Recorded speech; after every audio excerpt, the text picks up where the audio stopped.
outside the front of Notre Dame Cathedral. Fire crews telling me they could be fighting the blaze all this night. There have been a lot of riot police deployed on the streets today, 3,600 around the edges of the Champs-Élysées area, which has been a target of protesters. I'm going to step aside and just show you some of the scene at the moment. There's a fire burning there inside the Jardin des Tuileries, and there have been protesters throwing rocks at police, the police firing tear gas back. These were the most intense clashes between yellow vest protesters and police for several weeks. There were tense standoffs along the Champs-Élysées Avenue here. On this, the 18th consecutive weekend of protests, these clashes show there is still an anger simmering in France. Norris Trent for CNN in Paris. They're crammed in with no food, water, life jackets or blankets.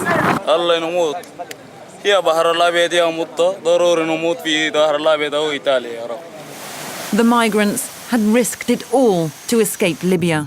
But as the sun sets, they're being taken back to Tripoli, where they don't know what fate awaits them next. We've come to northeastern Nigeria, the birthplace of Boko Haram. The Nigerian army has managed to push back the jihadist group in recent years, but it still has terror cells throughout this region and carries out frequent suicide bomb attacks. Businesses are worried about the potential of a messy Brexit.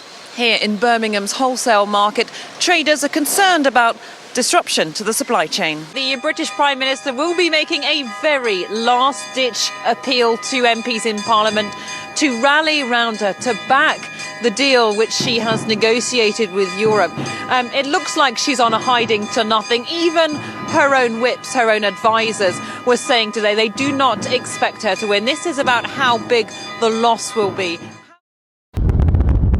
French troops from Operation Sangaris are on patrol west of Bangui to secure this rural zone still full of danger. In an abandoned army base, heavy weapons are littered on the ground. It's extremely difficult for the international aid agencies to keep track of just how many people have fled their homes, but they estimate the number is well over 1 million. That's around a quarter of the Central African Republic's population. Libya! Libya! Libya! Libya! Libya! Insurgents are regrouping because they're still coming under attack from pro-Gaddafi troops. Mortar shells are landing right in the city centre. In some neighbourhoods, the rebels are met by joyful support.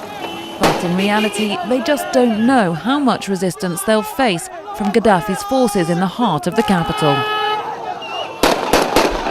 The inquiry into the devastating attack here on the US consulate in Benghazi is picking up pace. We just spoke to the president of the National Congress.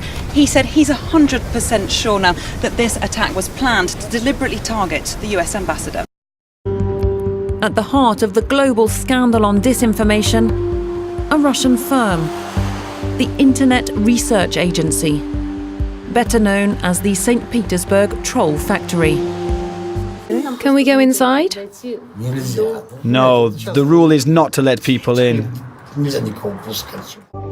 We obtained an internal document which appears to detail the names and dates of birth of Troll Factory workers, shifted 24 hours a day, paid under the radar in cash.